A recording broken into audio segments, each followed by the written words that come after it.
Good evening, Bhante and all Kalyanamita, Sukihotu.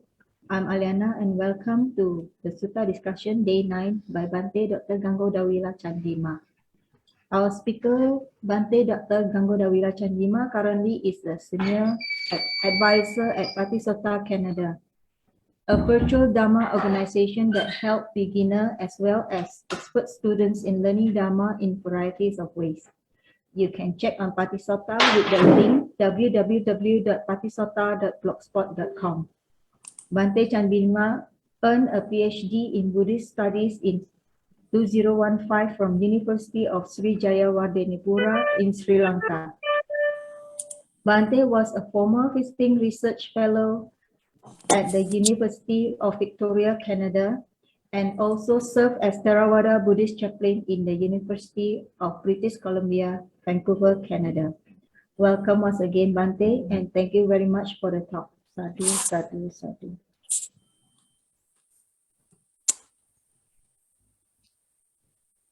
Good evening, everyone. Welcome back to the, I guess today is going to be the 8th. The ninth. Sorry. Bad memory about the numbers. The 9th day of our discussion about the Maṅgala Sutta. And we discussed about, I guess, 5 Maṅgala factors last Friday, and a couple of you were there. From 22 up until 26, and we ended up by talking about hearing the Dhamma at the right time, right? Okay, so today we're going to be doing from 27 to 30th. So we have another 8 except today's discussion. So, okay, so shall we pay homage to Buddha and then we'll get right into this thing. Sadhu, sadhu, sadhu. Namo tassa bhagavatu arahatu samma sambuddhassa. Namo tassa bhagavatu arahatu samma sambuddhassa. Namo tassa bhagavatu arahatu samma sambuddhassa.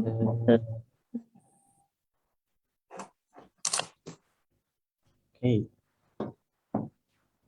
Doreen, I think, were you ordained for a time? I see that you have a shaven head like any other monastic. I just came back from the temporary seminary program in Okay, Malacca. seminary novitiate program. How was it? So you spent like 2 weeks of time or 2 weeks, 1 week, yes. or 2 weeks of time at a temple? Yes, in Was Malacca. that Buddhist Mahavihara?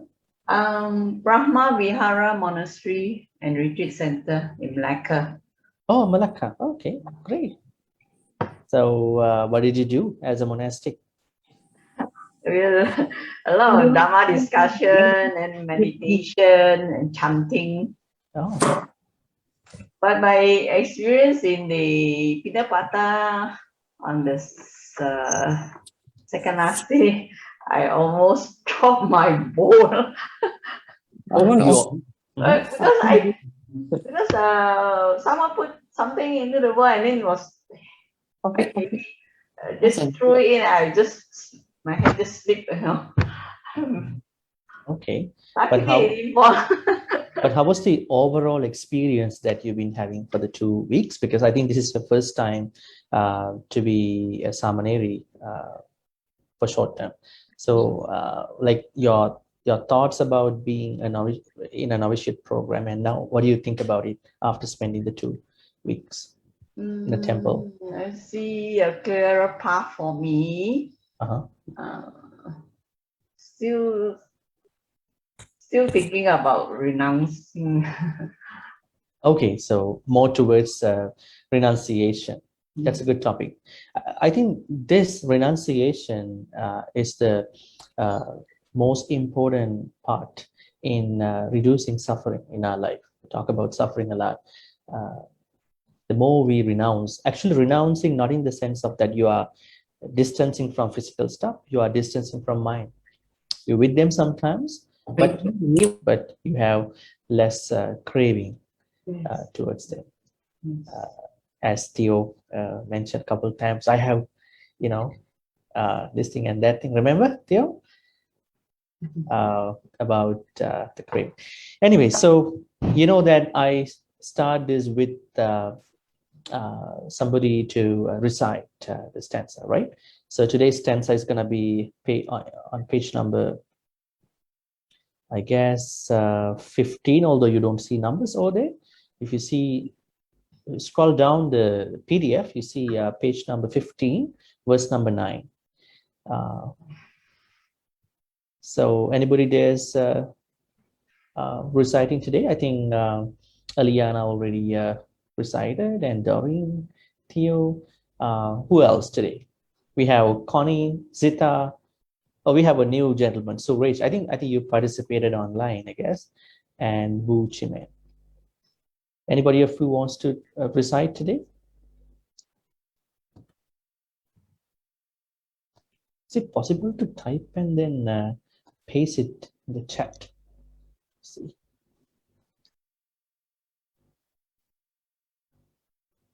Oh yeah, that's possible. Let's see.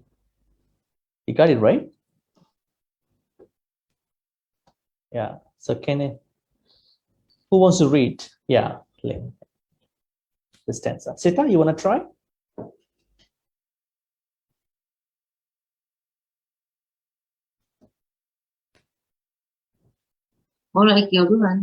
Sorry, Bhante, is that me?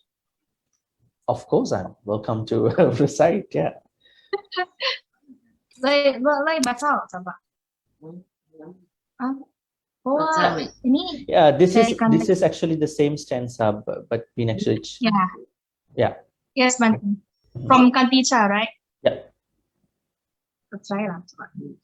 Kantica sopa casata samana nanca dasanam kalena dhamma sakaca etam mangalam utamam. Oh. Yeah, it's the same stanza. Yeah, thank you, Sita. Sita's mother, actually. It's beautiful to listen to different ways of reciting, right? So the way how we hear it, because when you hear the chanting of a Burmese monk, a Sri Lankan one, or Thai monk, these cultures, they have their different ways of chanting, right? Okay, so let me recite it and then get into the translation.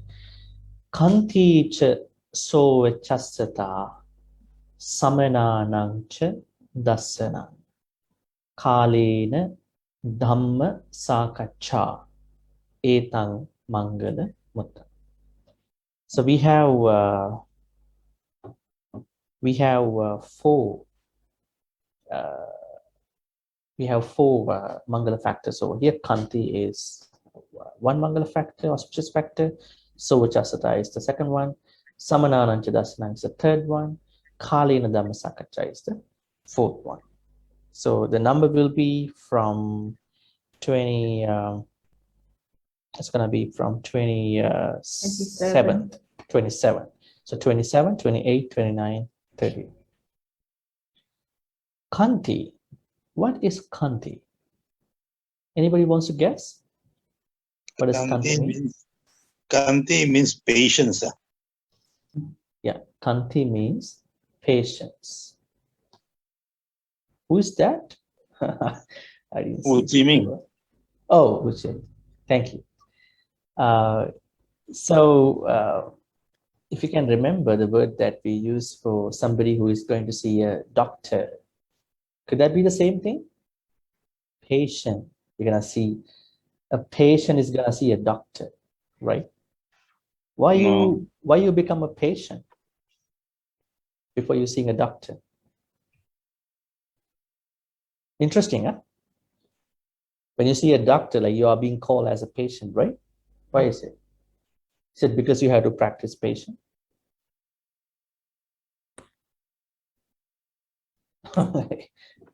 You have to wait to see a doctor.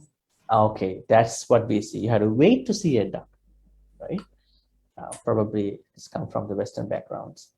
So, Kanti, in Sanskrit we call it Shanti, is the most important virtue other than appamada, diligence.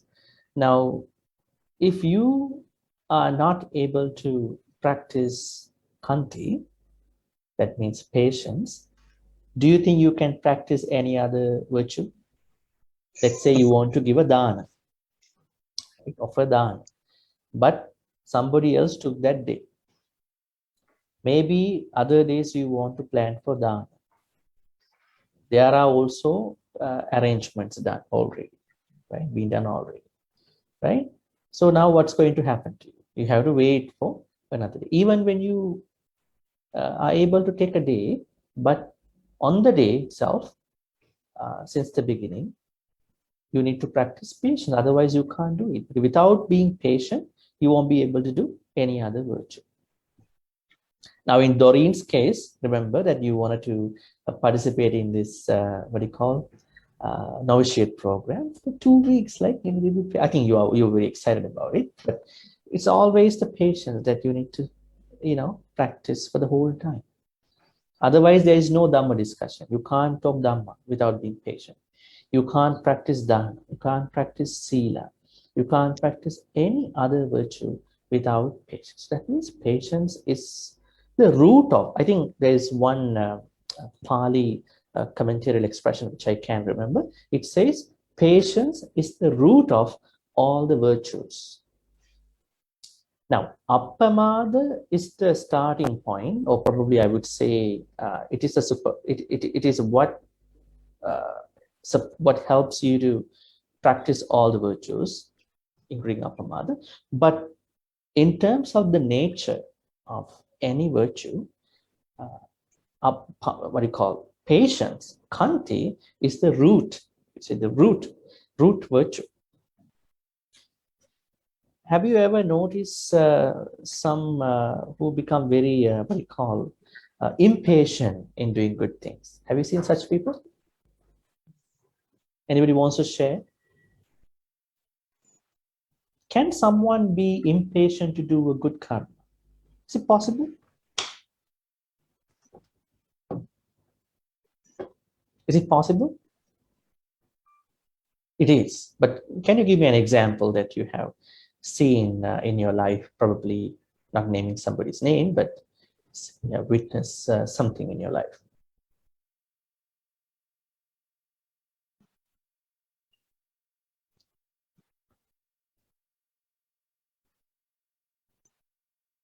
Anybody wants to add anything about it? Impatience in doing good things. I know there are people, a lot of people, they are impatient in doing bad things. So it's pretty peculiar and it's pretty open and then public. But what if the good stuff? Yes, Bhante. I saw someone being impatient in doing dana. Okay, so what do you think, what may have going on in that person's mind while doing that dana thing? Why he or she may have thought to be that impatient? Do you think that somebody will come and take over his or her chance, opportunity? Probably he or she had thought that I would do more good karma, so I had to rush, accelerate my good karma. Or probably excited about the opportunity. What do you think? What may have gone with that impatient, with that particular person? It's good to actually always observe these tiny little slight stuff with somebody. Mostly, it might be because of fear. Fear. The person might be worried that her offering be taken away by someone else, and she might not line up on the right timing to the certain person to offer to the certain person. So yeah, mostly it might be because of fear. Fear. If it is fear, then the idea attaining Nibbana can have some opposing ideas about it. Because in attaining Nibbana, what we understand is that we are trying to get rid of fear and then sorrow. These are the things that are always revolving around us, right? So if you are trying to do a good karma, but then again you are not able to, probably you are creating more fears about it. You are in the oasis, you are in the fearless zone now. In the temple, you should be fearless, right? I don't know what's going on with the administration. I mean, let's say 10 devotees trying to get a good karma, right? Let's say there is a big puja or whatever, right? 10 devotees are trying, hey, I want the sponsorship, I want this one. I mean, regardless of, except these stuff, let's look at the fundamental teachings. In fundamental teachings, one of the very important things in any virtue, along with any virtue, is to, is not to carry fear.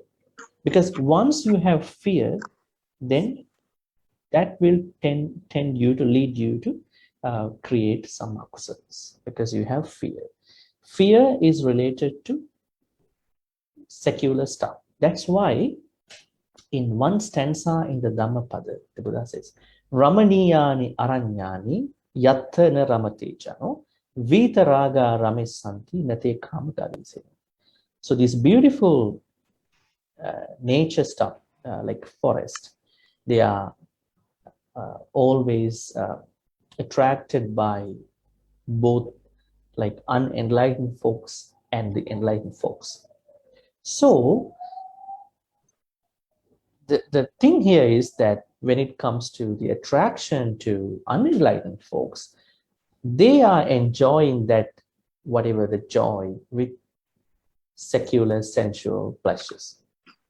This happens even now, right? When people want to go for camping and they sometimes engage in stuff that are very secular, right? Who is installing updates? Yeah, that's the problem. And when it comes to enlightened folks, their joy is called delight, passion-free delight. That means they have no passion. They enjoy without attaching to it. Probably it is what you call by joy without fear and sorrow. Now, a lot of joys are attached to fear and sorrow. Like, let's look at a competition. Let's look at the first place of something, right? I mean, I'm not saying that people should not pursue these things. I'm saying they are already pursuing, even I tell or not. But within the attempt, the process of that winning particular thing, there's always a constant fear that I might be, thrown out of this, what you call the competition, or this race, this, what you call the opportunity. So if you think that you have fear in doing a good karma, that means you are creating a sort of an environment where it will take you to creating akusala, that means kilesas. Then how can we minimize the situation where there is no fear? You should understand that whatever the opportunity arises to you, you just need to, minimize your fears, because regardless, yeah, I think there's a background sound, what noise coming up. Yeah, so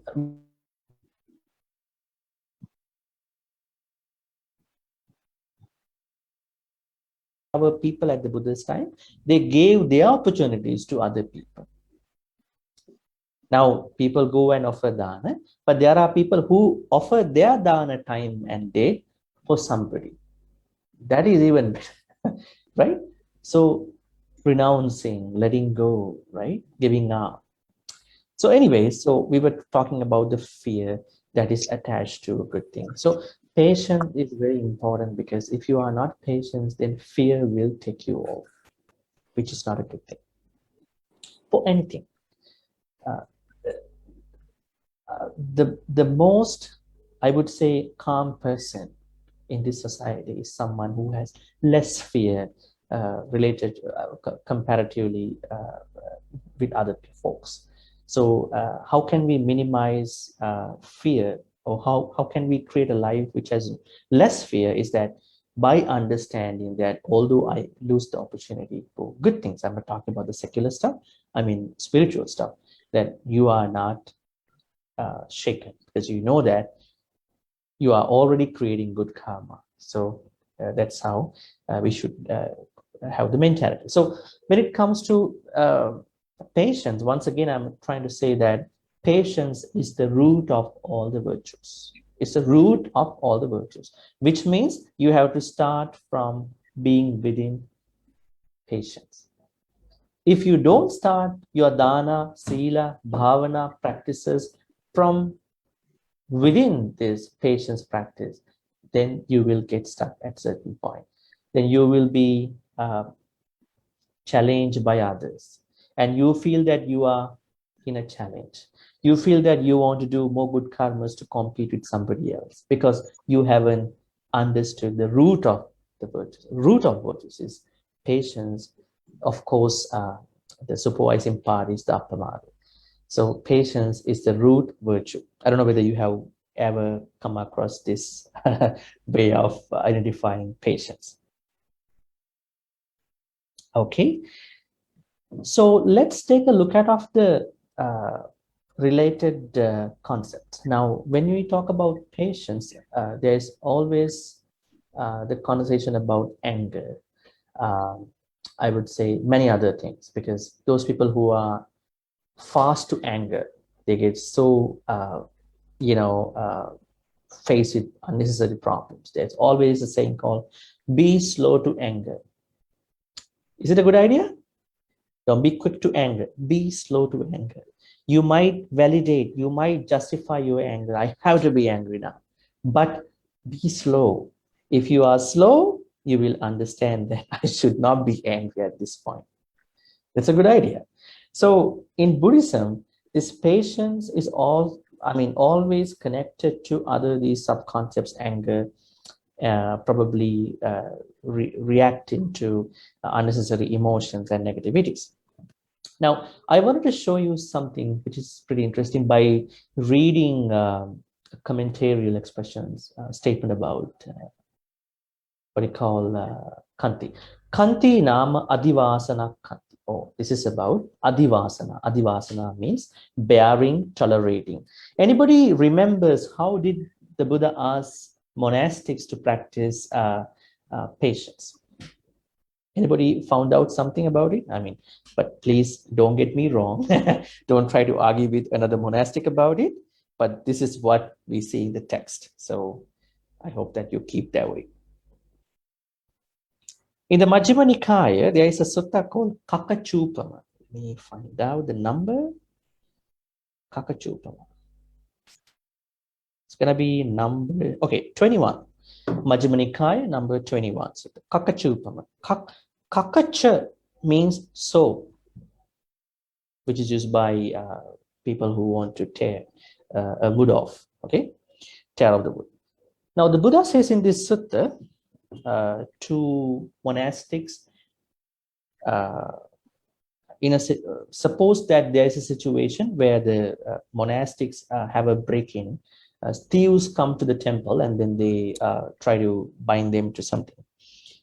And then what's going to happen in the idea is that even if the bandits or the thieves going to cut you off, pretty scary, yeah?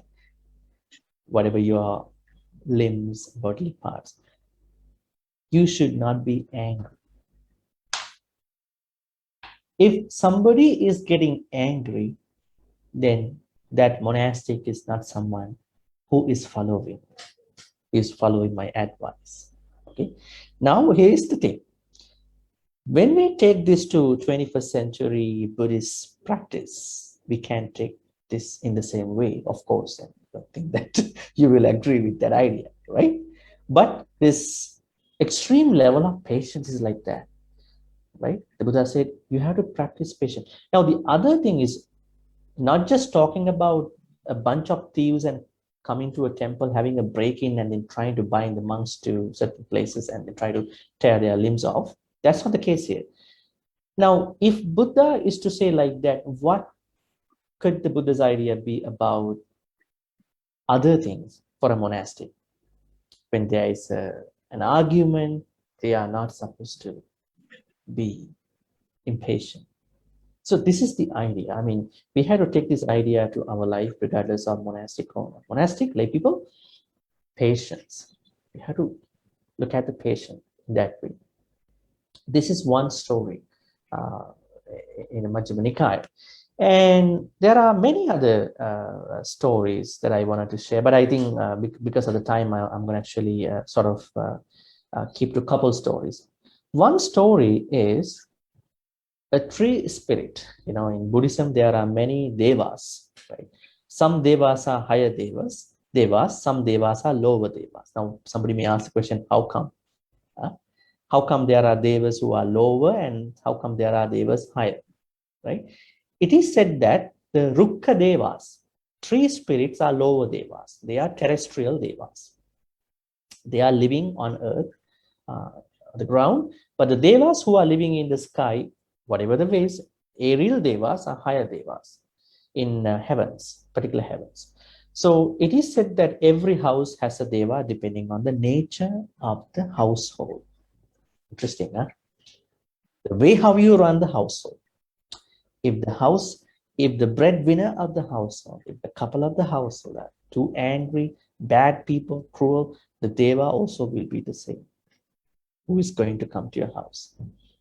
If there is a very nice, compassionate, kind, loving, caring, wise couple, the folks who are living in that house, there will always have a chance of a good Rukkha Deva to move into that house. So, in the same way, these trees have devas. And in one story, one monk thought, I don't have a temple, I want to construct a temple. So he went with an axe. Okay, he started cutting a tree with that axe. Actually, that tree has a female Rukkha Deva, tree spirit, with a newborn baby. Now, you know, tree spirits have babies also sometimes, female. So the monk cannot see the tree spirit because of the problem of absorption levels. And then he started cutting the tree off. The tree spirit was visible for the monk and asked him, don't cut this tree because I'm living with my baby. He didn't care. And then he didn't see the baby also at a certain point. And then he started cutting the tree. And what happened? He cut one of the baby's hands off. So the mother Deva was very angry. Just imagine a situation that you are a mother that this happens, right? The motherly love and all that, this could be worse. But you know what? The tree spirit thought to herself, although the monk is trying to cut the tree, he is practicing sila, precepts, which I don't practice.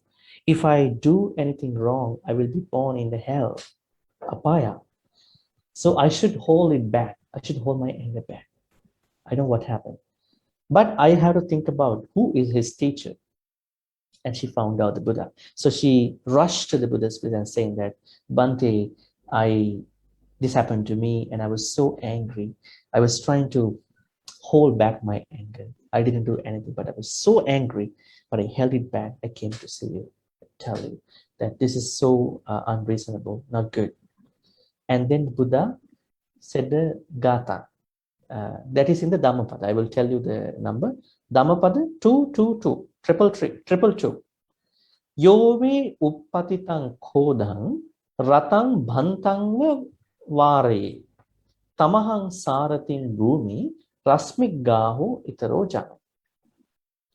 Now the idea, probably I can type in here. He who restrains his rising anger as a skillful charioteer driver checks a speeding chariot. Him or her I call a true charioteer. driver, and other drivers are hold the reins.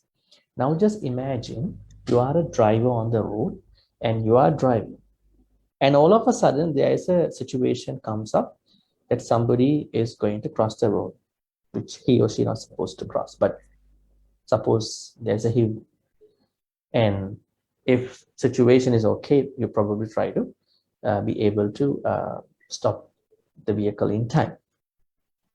The Buddha says this stopping thing at the right time is a skill of a driver.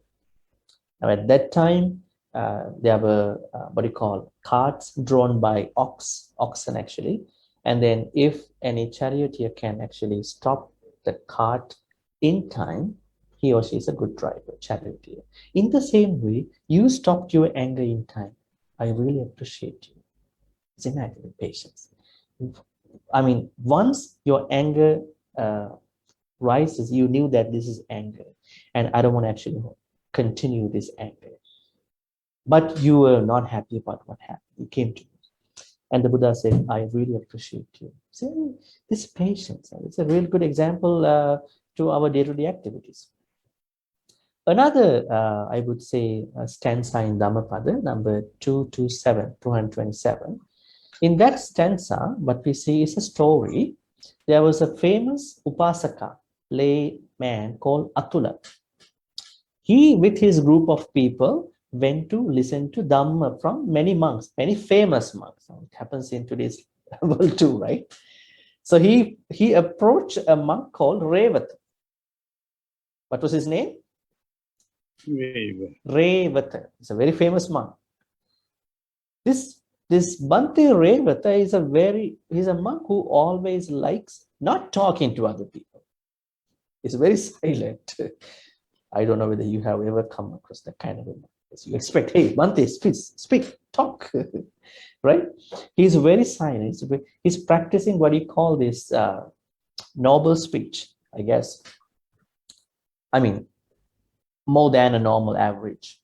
So they approached him, but he didn't say anything. They were really, really frustrated. You know, we approached Bhante Revata, he didn't talk any Dhamma to us. So he's not a good person. They decided. This is Upasaka, Atula, and his group.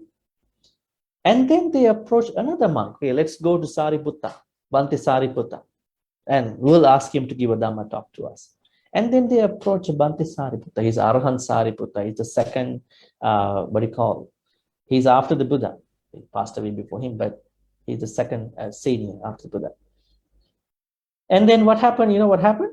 Bhante Sariputta gave a Dhamma talk with Abhidhamma. They understood nothing about it. It's too deep, actually. Huh? It's too deep for them because it's Abhidhamma. Probably the way how he taught, right?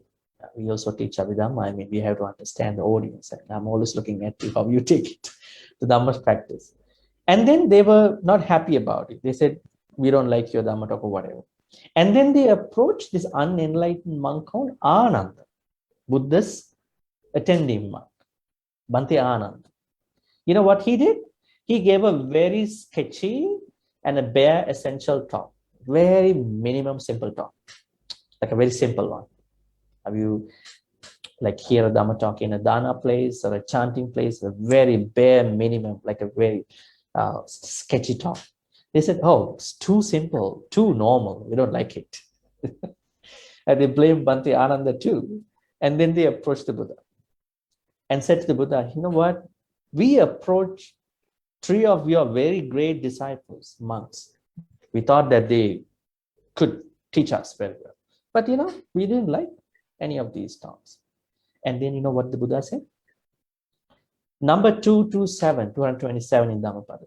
Porana metang atula netang ajjatanami nindanti tunhi masinang nindanti bahubhaninang mitabhanim pinindanti natti loke anindito. So let me put it in the chat here so you can see the translation. It is not new, O Atula. It's always been done from ancient times. Like this, blaming other people is a simple thing. Don't get upset about it. They blame one who is silent That means Tunhi Bhava, the one with Bhante Revata. They blame one who speaks much, let's say that is Bhante Sariputta.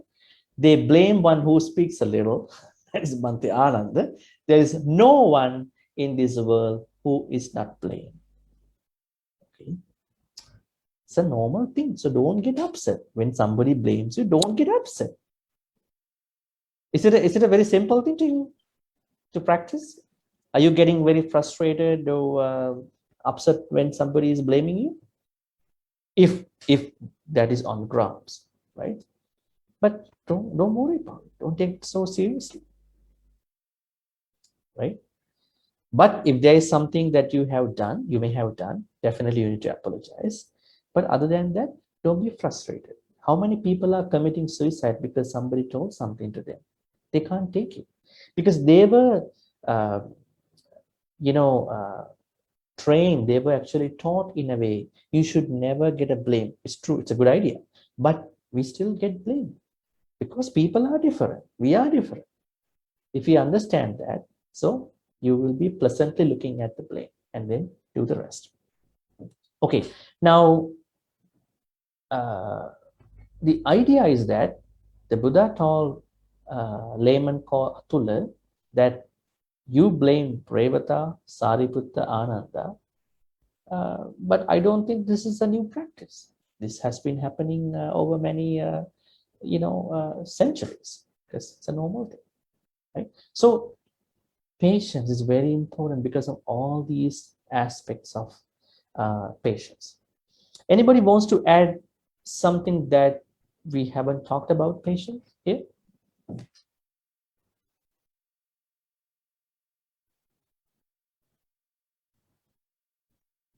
Any other idea about patience?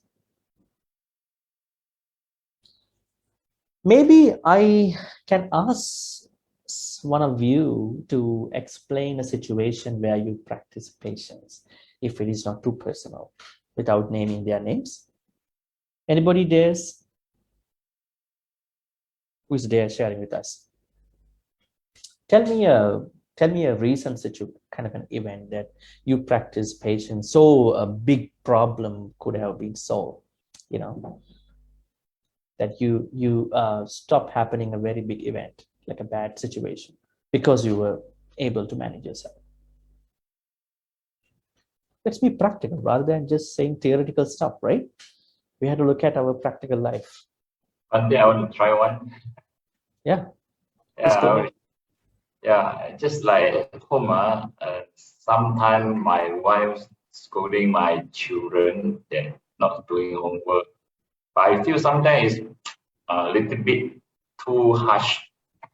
So sometimes I do reflect or do something to stop the scolding, but seems that getting worse.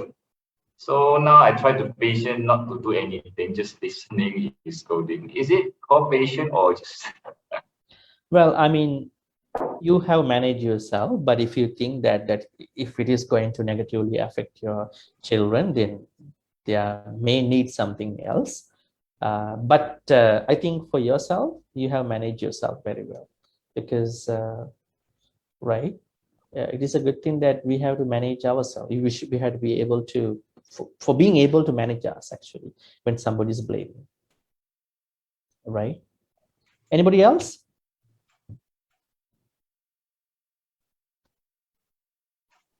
So that means you practice Kanti in a way. Kanti, patience here.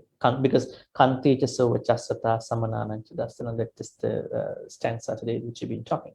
So Kanti, you practice Kanti in a certain way.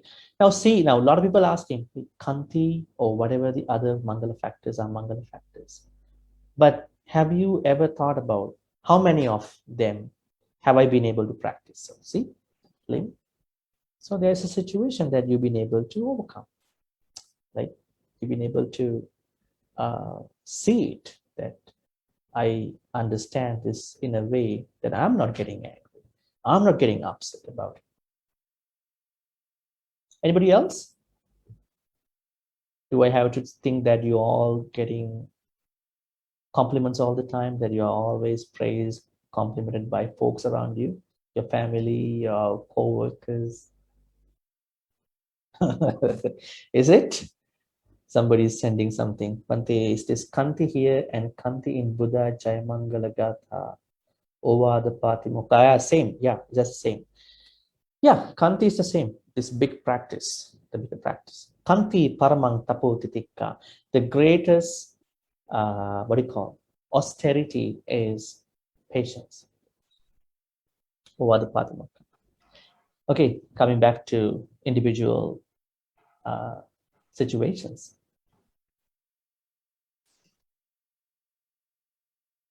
Who is there to share with us any personal event where they have been? If not, I think that probably you may have tons of situation, but you were not able to manage that.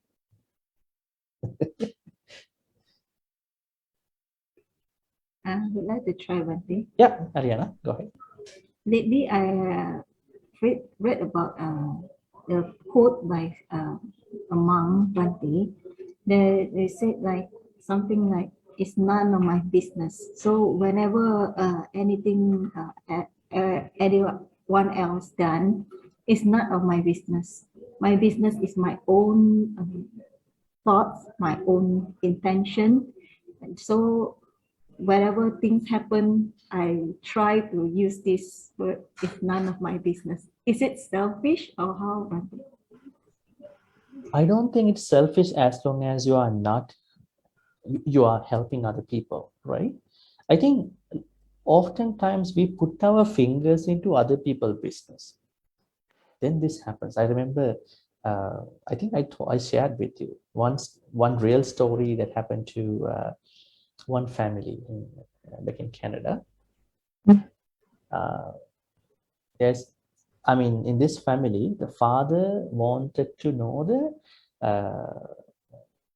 examination results of a student who is sitting next to his son.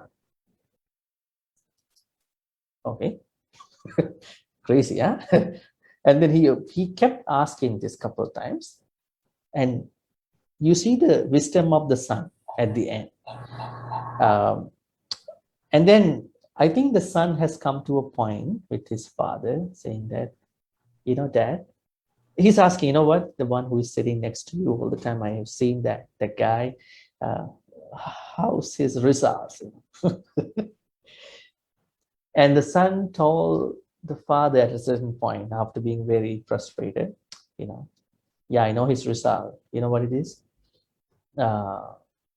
MYOB. That's his result. What? That's not a letter grade. MYOB. You find yourself. Go find yourself. Mind your own business and my own. Yeah. And then the father was thinking, what is this? M is not a letter grade. YOB. If you go by like ABC or whatever the other thing. And he found out that the son is wiser than him. Mind your own business. And you only mind about your son, not about other people. Right? See, this is very important. But it doesn't mean that you are too selfish and you don't care about what other people are doing, especially if they are meeting any danger. But if we, confine us to our things, not very much excited about others, that's a very good way of spending time with patience. Now, how many people are there who are very gossiping about other people, looking at what they are doing, their family? They are wasting the whole time, right? And then they are very impatient about other stuff, right? So one of the very important thing in this context is patience that way. And the other thing, I have a question to ask from you. Now you all associating a temple, monks, nuns, probably samaneri, and then reading some books. But after all these things, now let's think about this moment of time. What do you think? Do you think that you've been able to practice the core fundamentals of the Buddhist text, the Buddhist teachings? Because the culture, books, so on and so forth. What do you think about these core fundamental things? Like patience is one of the very key fundamental things. Do you think that you've been able to practice patience? Because you've been learning that as a fundamental practice in Buddhism compared to other religions. In other religions, I don't think Hinduism, we know that there's patience, but I'm not talking about other religions that much. If you compare it to other practices, they might not emphasize this practice a lot. If so, you should have a difference between such a person. But if such a person is more patient than you, that means there's something wrong with you, because it's a fundamental virtue that we are supposed to practice. But when somebody asks you, oh, I'm a real good Buddhist, I go to a temple, I practice meditation, I do dana, so I'm a good person. Well, I mean, yeah, structurally, yes, culturally, yes, the way how temple operates, yes, but not according to the teachings, right? Mm-hmm. Yep. Right? So that's something very important to think about. Yes. Okay. Yeah, so I think we talk patience a lot because it's very important. If anybody wants to add anything to patience, otherwise we can go to the next Maṅgala factor. Bhante, Yeah, Amy, go ahead. I like to just to whether I got it right, because I seen this simple in one of the temple visit many years ago. It's about the wheel of Dharma, I think. And there was the first things they said, the first virtue is patience. Then followed by the will goes down to tolerance. Tolerance then come to a level, down further understanding, then the wisdom arises. So I have this understanding, and my own interpretation is that one's have to have a patience, first virtue first, in order to attain the wisdom itself. That means to say, when it says that the second in line, it says tolerance, then my interpretation is that tolerance is also, my interpretation is that it's also an element of, sorry of my voice, an element of ego, that means I'm right, I tolerate some nonsense. But the tolerance should to come to a level of acceptance that that's the person how it is. I have no judgment. That means to say, from a very beginning, as a lay person, they always have this ego itself. They say that I'm right, that's why I tolerate the nonsense. But for us to walk through the understanding of patience, I have to come to a stage of acceptance. That means I accepted the person as it. So that when at the moment I have that kind of patience, first with the patient and acceptance, then I will begin to understand why the people behave that way. Then with the understanding, that is where wisdom arises. So each time when I face any of a problem or challenges in my space, I always tell myself I'm in the space of attaining wisdom. So I need to cool myself down, patiently allowing things to happen. Then only I can see better why it happens. Yeah, that's a very good addition to our conversation, right? A couple elements that you said. I mean, we are not trying to separate the English terms, tolerance and patience, but we try to see this common idea called patience. Within that, we don't have a verb to patient. We normally say tolerant. Say, I'm not lactose tolerant. Yeah, I have a problem with milk. I'm not what do you call gluten tolerant, whatever. But anyways, our idea is, even to be wise, to understand something, you need a kind of patience. So wisdom, patience, they all are attached. I think the Dhamma will be working better for someone who has more patience. Now, even when you take some animals are very domesticated for some reasons, even in the wildlife. Some animals are not like that, right?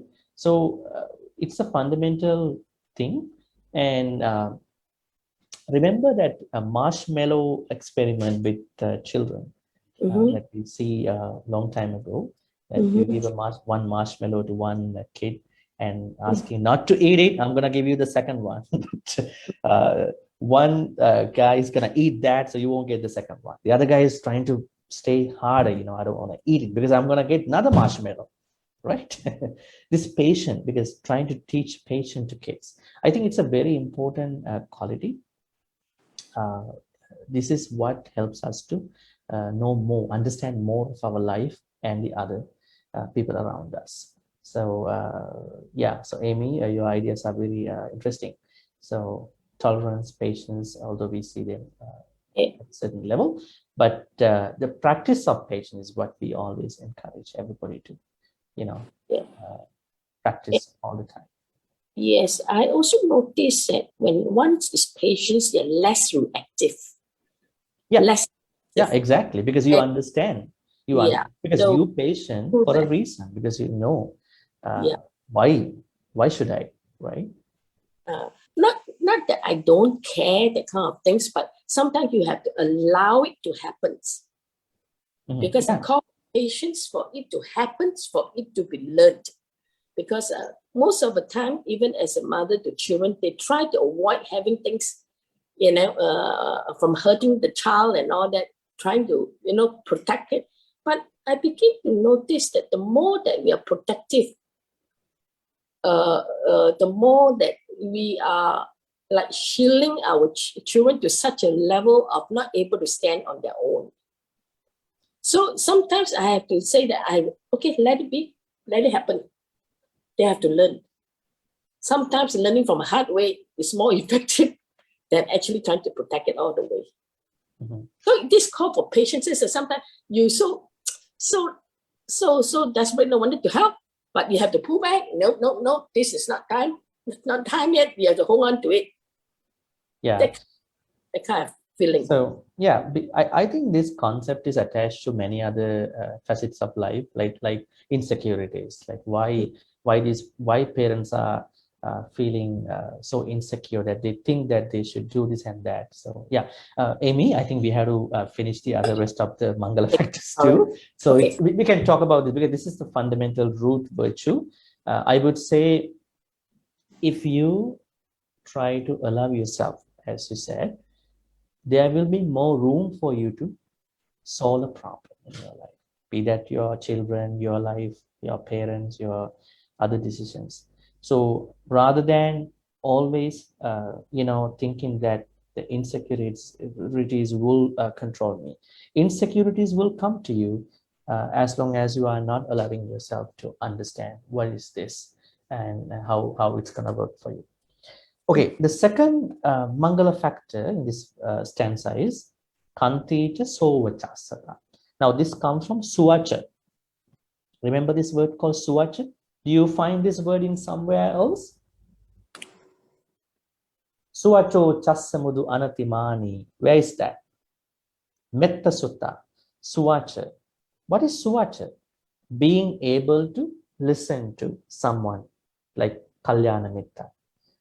Do we listen enough to others? I mean, there are people, why I want to listen to that guy, to him, to her? I know why I should not listen to him often, right? It's kind of a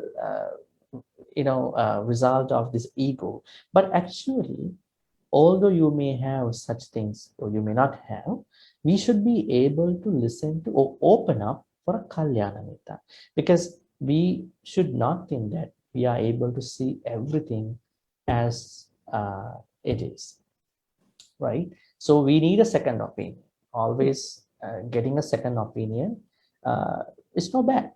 At least you understand there is something that you don't see. So for those folks who are not opening up for Kalyana Mitta, who are not having this opening perspective, they are not having the Maṅgala thing. Remember, even Arahan Sariputta was approached by a very small monk, asking and telling him that, Bhante, I see your robe is drooping and I see it's touching the sand. And he said, oh, thank you so much for telling me. I didn't know that. And then he was saying, even the advice, suggestive advice from a 7-year-old monk is very appreciative. It is not the person who is going to tell me, it is the advice that helps my practice to grow. So a lot of people don't take it that way. Who are you to tell me like that? I know. only this kind of a person is able to tell me. I'm a professor. Other professor only can tell me, right? Let's say when you study, there are a lot of things we can study from everybody. In Dhamma practice, I always say, I learn from everybody, even from the layperson, laywomen, monks, nuns, other folks. That is how you deepen yourself. You understand what it is. So being able to open up, it's a very good virtue, which is going to be a Mangala for you. Now, have you ever seen folks in your life who don't listen to others? A husband who is not listening to the wife, a wife who is listening to the husband. I think there are very grave repercussions in those lives, because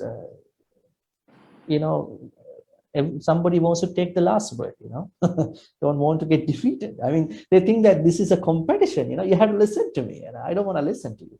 So, there should be this communication balance, right? Even in a university, company, everywhere.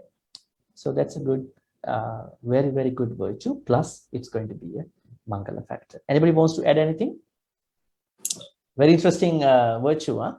I would say practice. Yeah, I do agree. Can I just ask a question pertaining to this? What if you're in a situation where you're surrounded by people that talk more than they actually listen, and you got no chance even to speak up? Yeah. Now in Buddhism, the Buddha said there are two things that monastics are supposed to do. Let's talk about monastics first. If you are alone, you should do two things. One is engaging in a Dhamma discussion, or you should practice a noble speech. And when you speak in moderation. Mitabhani, that's the word. It's going to be like this. Mitabhani. This is the word. So mitabhani means talk in moderation. Now the thing is, now when you are surrounded by a group of people who talk unnecessary stuff, then you should understand the best way to respond to the situation. That's one thing. Amy, I didn't hear your last part. Did you say? Yeah. Yeah. So, can you tell me your full question again? Oh, no, my question is currently in my space, I seems to be appearing in my space. There's those people, they're, I mean, it's also another I would say is Dhamma practice practitioner as well, and they are so eager to share so much things with you, and then I didn't even have a chance to speak at all, So okay. Oh, they are talking much about their practice to you. Something like that, but Okay. that's not resonate. So how so you're asking me how to face how the should I situation? respond to that, and then I Okay. should keep quiet. And then sometimes I got Here's triggered by it. I got triggered by it. I say, what the heck? Yeah, here's the interesting thing, that we always should respect, we all supposed to respect each one's boundaries, personal space, right? So we should be able to manage that, right? Listening, because we like listening more. We should be able to listen more and talk less. Yep. But if that person is talking a lot, that means it's kind of a self-proclaiming happiness about what that person is doing. That's not a good idea. I mean, we don't talk about what's going to happen to that person, because we're talking about the effect that is on the other person, right? So you should be able to create what you call a margin, kind of a boundary with these conversations in a better, friendly way. Not like, hey, stop, I don't like, I gotta go. No, I mean, in a very friendly, nice way, you should be able to politely depart from the conversation back to your whatever thing. So you should be very smart for that, Amy. There's no such thing that stop, this is my parameter. Right.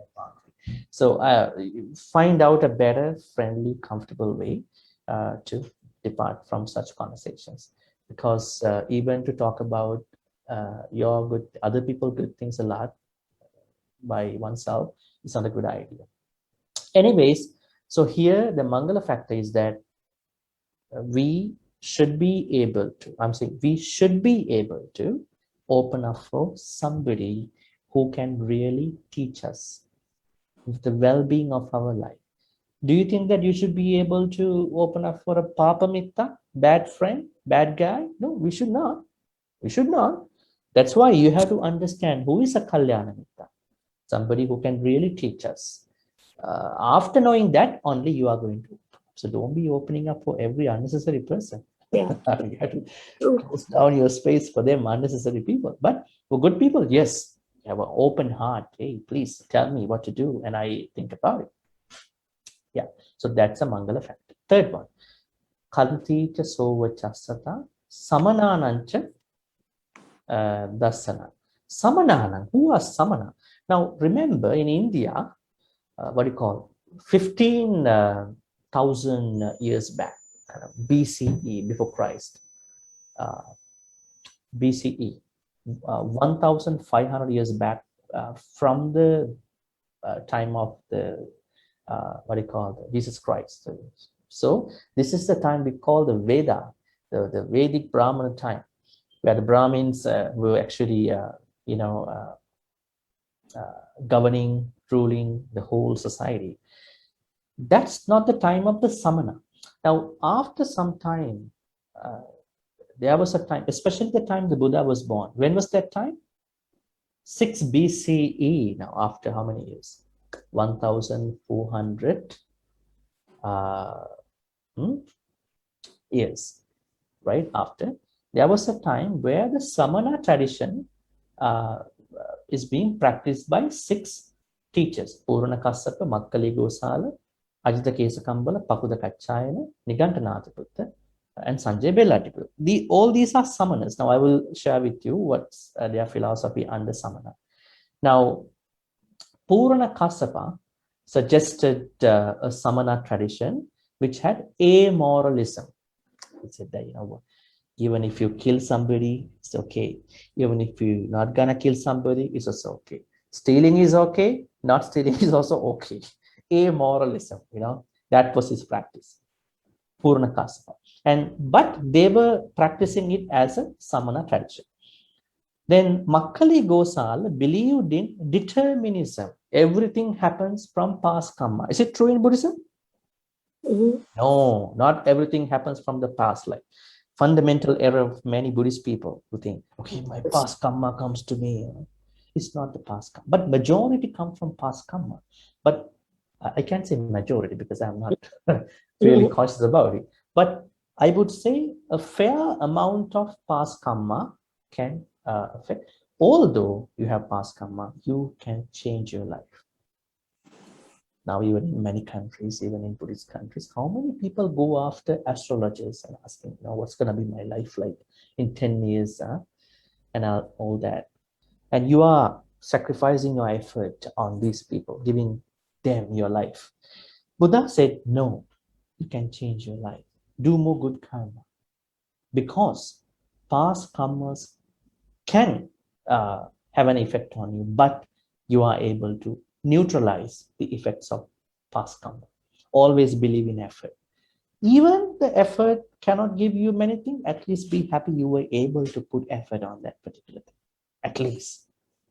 I know entrepreneurs, people who have been very successful, nobody got money, nobody got success without being energetic, without being diligent about that practice.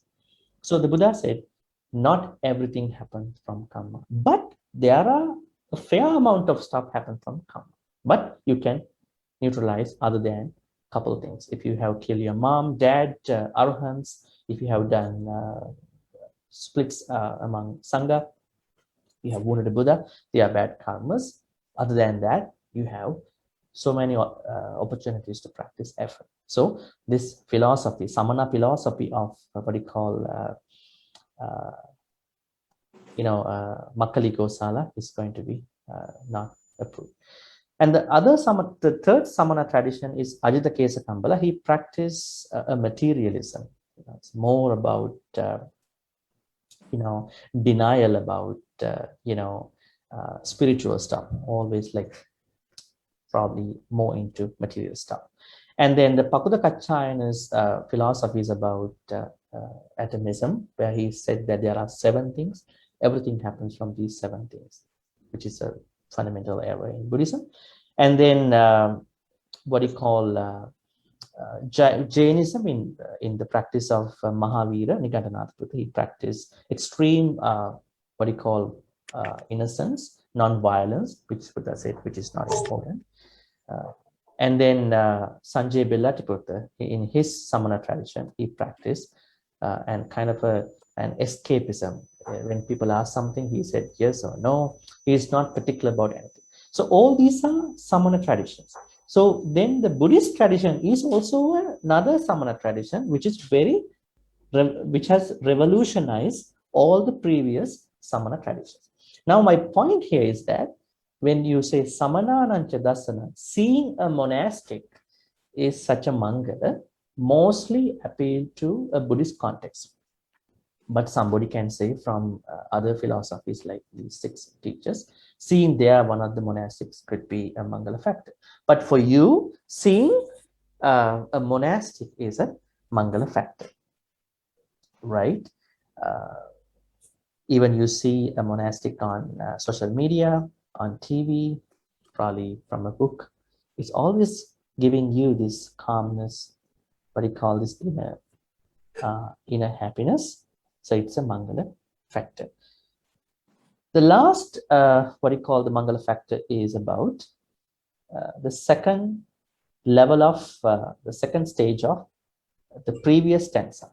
Kalena Dhamma Sakacha. What is it? Dhamma Sakacha. Dhamma means Dhamma. Sakacha, discussion. Sakacha means discussion. So how do we translate that? Say, timely discussion of the Dhamma. That means we have to discuss the Dhamma according to the time. Have you ever discussed Dhamma not in a timely manner? Have you discussed Dhamma while cooking? Have you discussed Dhamma while taking a shower? Huh? Have you done that? No, don't do that. When you discuss Dhamma, please find the proper environment, right? Because we have to respect that, right? Remember what I said to you about the listening to the Dhamma talk last Friday? We talked about you listen. You are supposed to listen to Dhamma talk anytime, but you should be able to listen to Dhamma talk, especially when your mind is distracted. That's the right time. In the same way, you should be able to listen to or discuss Dhamma at the right time, probably the time that you have so many questions about it. I hope that's not going to be a bad time period, but you should be able to question that. I think out of respect for the monastic, a lot of people don't ask questions from the monks. Is it true? When you want to ask a question not to check the monk's knowledge. It's a question in many places. The monk feels that, oh, devotee is trying to check my knowledge. No. You have to understand how best can I ask the question from the monastic. I really see there is a problem, suttas or whatever in my personal life, and can I know the solution, the answer to this thing. So in that way, the right time for a Dhamma discussion means that you understand the resource person. In this case, I would say the monk or nun or whoever the other person is properly in a position, environmentally okay, situation wise okay, time is okay, and then you direct the question, have the discussion. For those folks who postpone asking questions, no, I'm not going to ask this today, not today. I think other people are also listening to my question. Then you are losing this Mangala factor. Never ever postpone your Dhamma question, because who knows that you're going to die tomorrow? You have a question. We never know, right? In Buddhism, we say every moment is impermanent, right? If you have a question, don't leave it up to the doubt. Right? So always try to find the right person, be comfortable, see the situation, redirect your question and ask the question. Any other thing to add for that thing? This last blessing? Someone, what do you call, Kalina Dhamma Sakaccha? Now we are doing a Dhamma Sakaccha here, right? This is not the Dhamma talk. This is not the Dhamma talk. This is a Sutta discussion. That means Dhamma discussion, right? So, Bhante, how about discussing Dhamma at home? Do we need to find a suitable place, a suitable time? Or no, I don't think that you should always find a suitable place, because your house, depending on the, the size of the house, you might not be able to find this, what you call, spiritual area of the house. There's not a spiritual area. You might say there's a Buddha statue. I mean, the requirements for looking at the time for a discussion means that you should be ready for that, right? So when you are cooking, you are not ready for the Dhamma discussion because you are involved in something else. So the respect is that whenever you are ready, fully occupied with this preparation, like how all of you have come here today, right? You set aside all the other works and I'm only focused on Dhamma today, this time, this 1 hour and a half. So the time, I'm quoting the time and your preparation, your how much you're ready and your willingness to learn, actually. There might be people who go for Dhamma discussions, but they are not willing to learn, right? You should be willing to learn, and the monastic should be willing to share, right? Willing to learn, willing to share. All these things should happen. And then I think other than them, the situation is fine. Bhante, PC. Yeah. Can I sidetrack a bit? Why did you say you are PC? Okay. No, I'm using a PC because today Okay. I couldn't log onto my tablet. Okay. I had a lot of problem. Yeah, sure. Okay, I would like to ask a question, right? If your mother-in-law is staying with your brother-in-law, and because of some family issue, the brother-in-law says, I wouldn't like you to visit the house. Okay. So in this case, how can you face the situation? Because your mother-in-law is staying there and the brother-in-law is staying with her. Okay. Basically now the house was given to him, So how are you going to visit her and the brother-in-law just don't like to see you there? So how can we face such a situation? Okay, on the surface level, you can't go and, hey, open the door, I'm gonna see my mother-in-law. It won't work, right? That's gonna work. Yeah. So I'm always trying to answer these kinds of questions in a way how they can look at the cause of the issue. Right?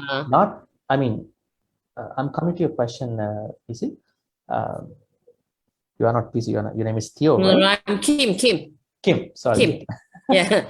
So let's say, rather asking, should I kill or not? Should I kill the mosquito or not? I'm asking, how did the mosquitoes come in? How should the mosquitoes come in your house? You don't ask me, Bhante, should I kill or not? The house is full of mosquitoes.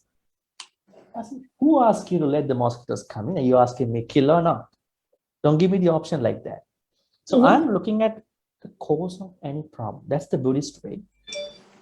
The Four Noble Truths, you can see suffering, the origin of suffering, the extension of suffering, the path that leads to the extent of suffering. So you see the cause. And when you look at a problem, I would like to see the cause and then find a solution. But it doesn't say the result-oriented solution is bad, like in science. That also works.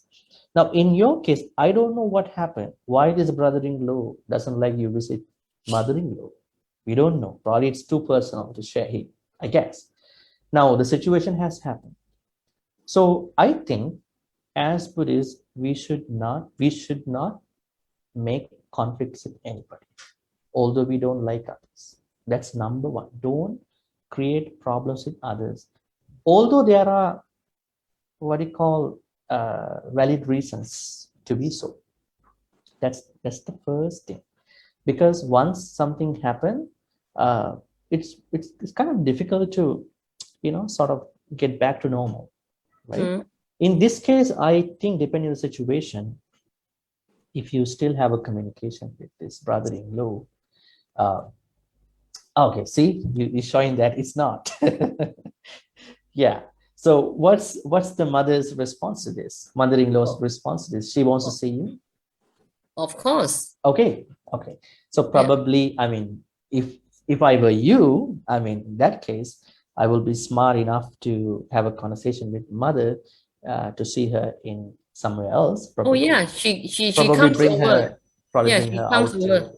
because your brother-in-law doesn't come. You go to that house, but he's okay if the mother visits you. Yeah. Mother-in-law visits you. Yeah. That's fine. So the problem is the location. But if you can take the person out of the location, it's fine. Why you won't actually go into that house? Okay. So See, I okay. mean, there are Yeah. always solutions attached to the thing. You want to see your mother-in-law, but the problem is the impediment, the barrier is the house. But if you have a way to get her out of the house, problem solved. Oh, okay. Okay. Right. Yes. She comes over. We are just next door. See, you have everything with you, right? See, Hmm. okay. So that means it's okay, she comes over. So the relationship with the brother-in-law, just let it be, let it go. No, I think you have to mend it if possible. You don't need to die with having conflicts with other people, right? I don't think it's a good idea. Have an anger towards others, if possible. Don't take them too close to your life again. But try to be okay, just high and by conflicts, right? Because Yeah. that's why I'm telling you, we should never make conflicts with others. Although we have valid reasons to be so, just be friendly. If you think is a person that cannot stay in touch, comfortably, keep your distance. That's it. Yeah. Not a problem. Thank you, Bhante. Not a problem. Any other question? I think these are the 4 things that we discussed today. If not, I'm going to go to the transference of merits.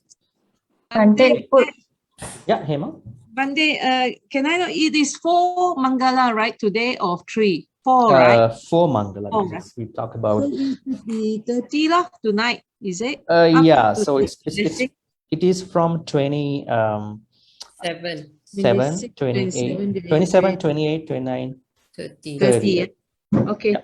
thank you. That's all. Thank you, Bhante. Such a short question. Such a short question, the shortest question here today. Yeah, Sita. Bhante, I do put some questions in the chat. Oh, really? Sorry about that. I was looking at all of you. Didn't see the chat box here. Oh, Bhante, I want to ask, is it better to ask Dhamma question when we are on the Dhamma talk session?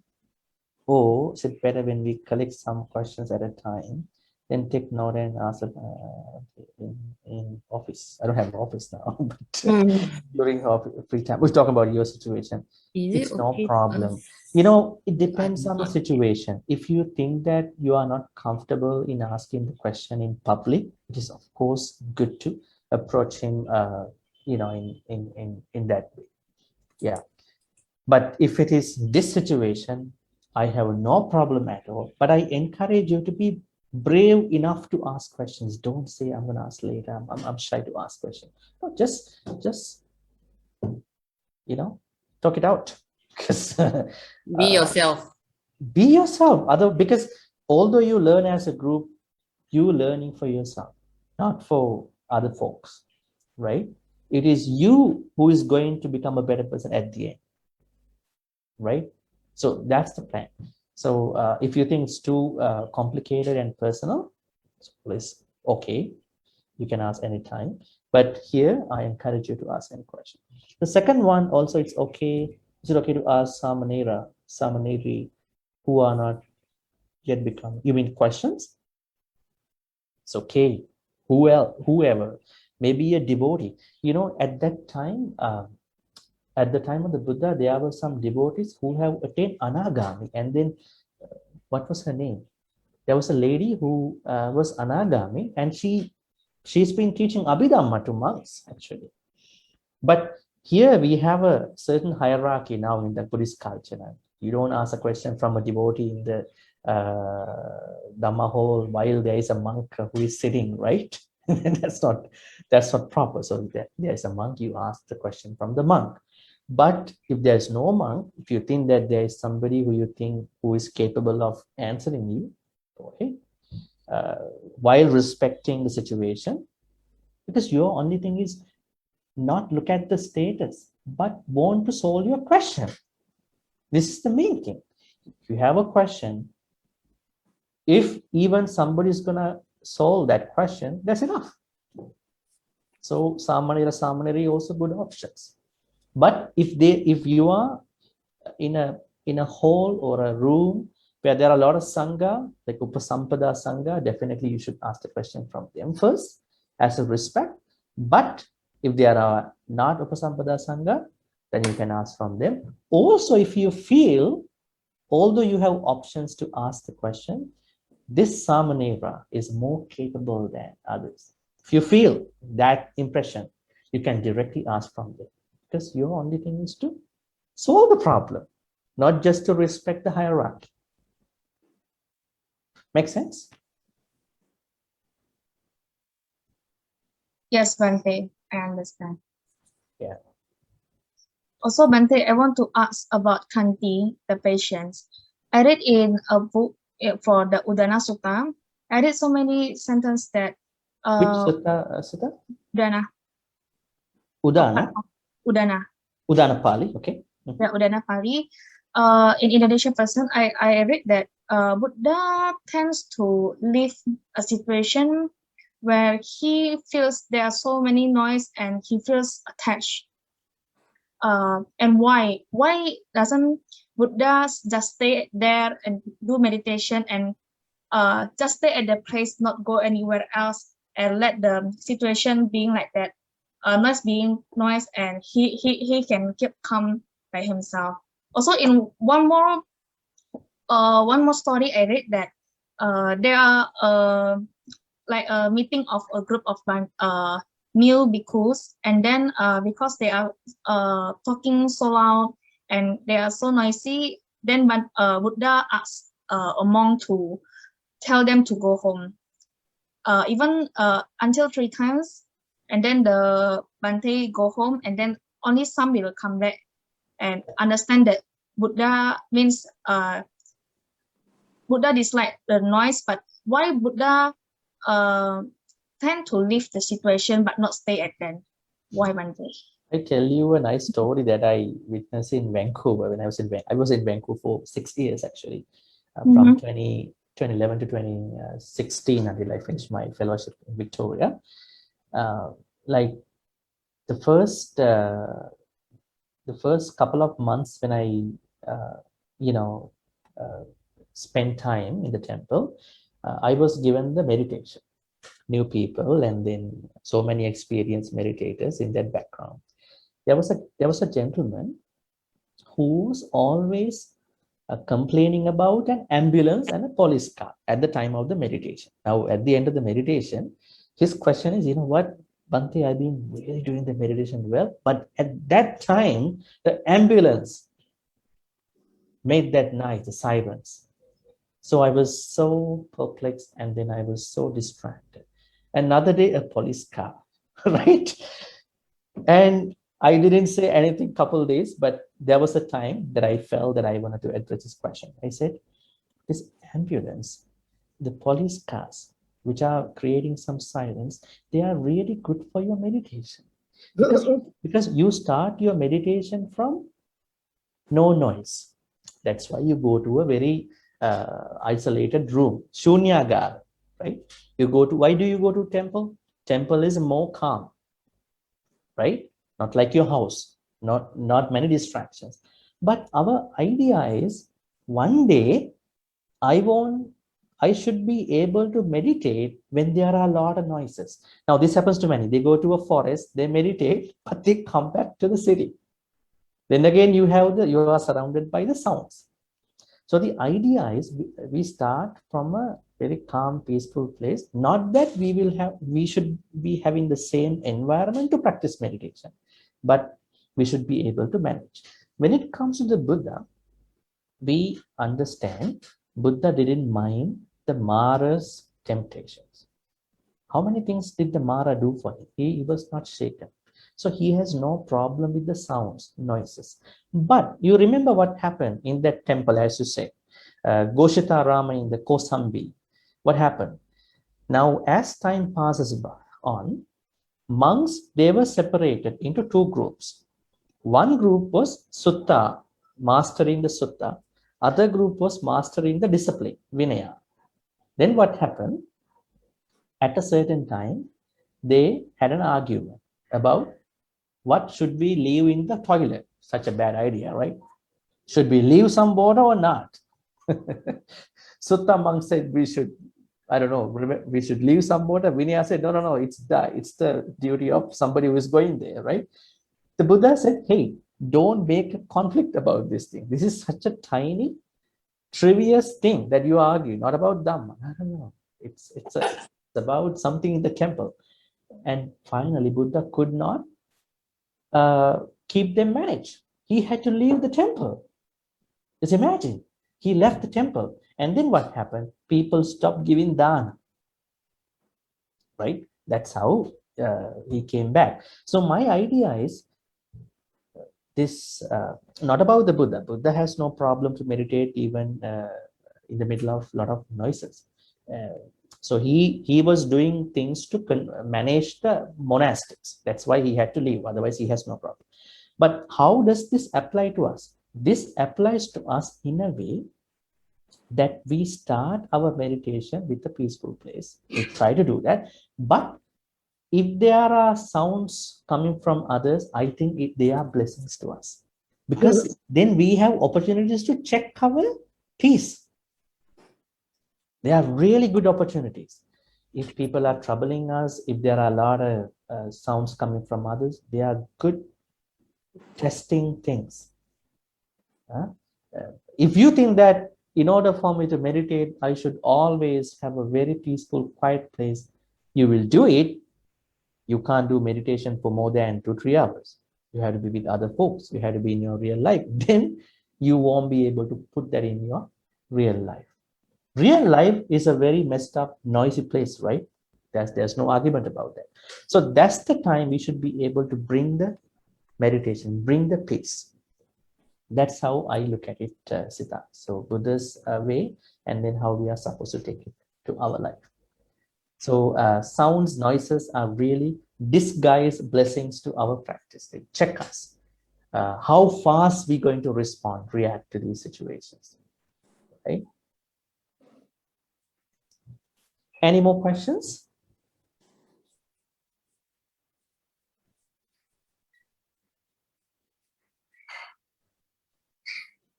We'll take 1 more minute and then we will go to the transfer of merits.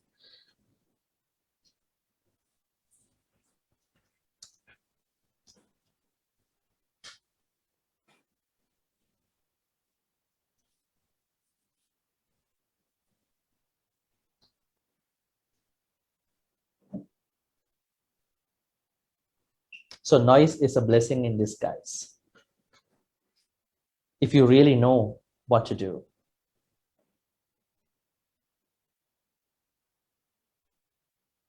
But for those people who only think about Buddhism in a certain way, they think noise is such a bad thing for my meditation practice. And they argue and they make conflict with all those people.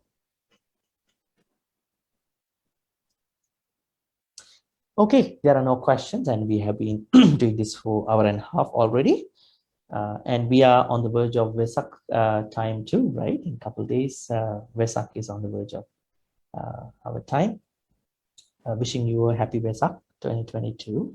At the same time, being happy with, at the same time, reflecting about all the good karmas we've been doing so far today. Let's reflect upon all the good things we've been doing today. First, we all paid respect to the Buddha 3 times and then engaging in Another 4 Maṅgala factors today from 27 up until 30th. And next Friday, we will be able to do a couple more. We have 8 more to do. And we've been discussing these 4 Maṅgala factors in varying aspects, different aspects, how they apply to our life and all that. May all these good karmas we've been accumulating in all these ways be transferred to all the departed Gnatis, relatives, in the name of all of you who have participated today and any other folks. May they be happy and peaceful. If they are reborn in a bad state of life, may they be able to use these good karmas to switch to a better place. If they are already in a better place, may they be able to use all these good karmas to practice Dhamma and finally attain the supreme bliss of Nibbana. Sadhu, sadhu, sadhu. Idang me ñāti nang hotu sukhita huntu ñāteyo. Idang me ñāti nang hotu sukhita huntu ñāteyo.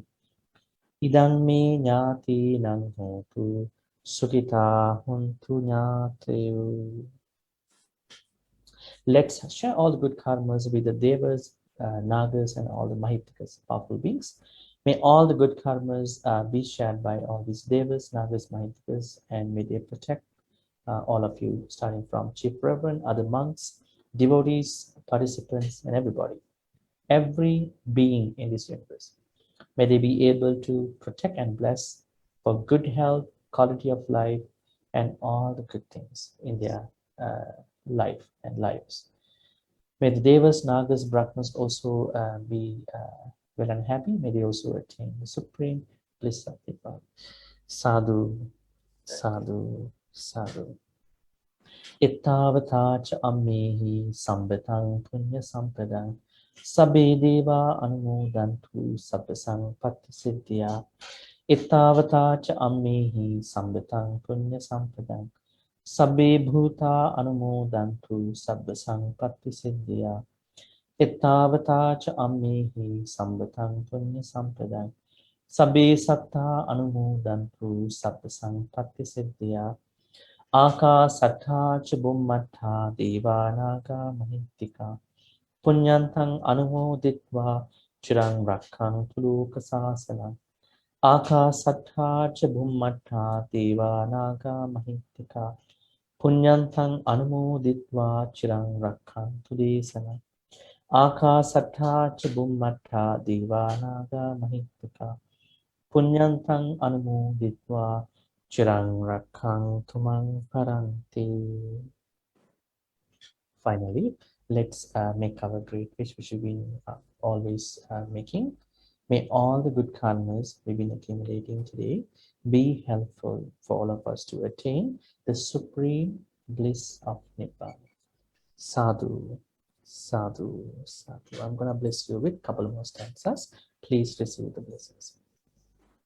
Abhivadana silissa nichang vaddha pachayino chattaru dhamma vadhanti ayuvanyo sukhang bala ayurarogya sampatti sagga sampatti mevacha ato nibbana sampatti iminati samicchatu. Sadhu, sadhu, sadhu. Wishing you a happy Vesak time and a good night and take care. Likewise to you, Bhante. Thank Happy you, Bhante. Vesak. Thank you very much, Thank you, Bhante. Bhante, Thank for the you, wonderful Bhante. discussion. Thank Good you. night, everyone. Good night, everyone. Thank you very much for joining us. Have a pleasant night. Sadhu, sadhu, sadhu. Thank you, You, Aliana and Lim2 for technical things and always responding to others' questions. And thank you. Thank you, everyone.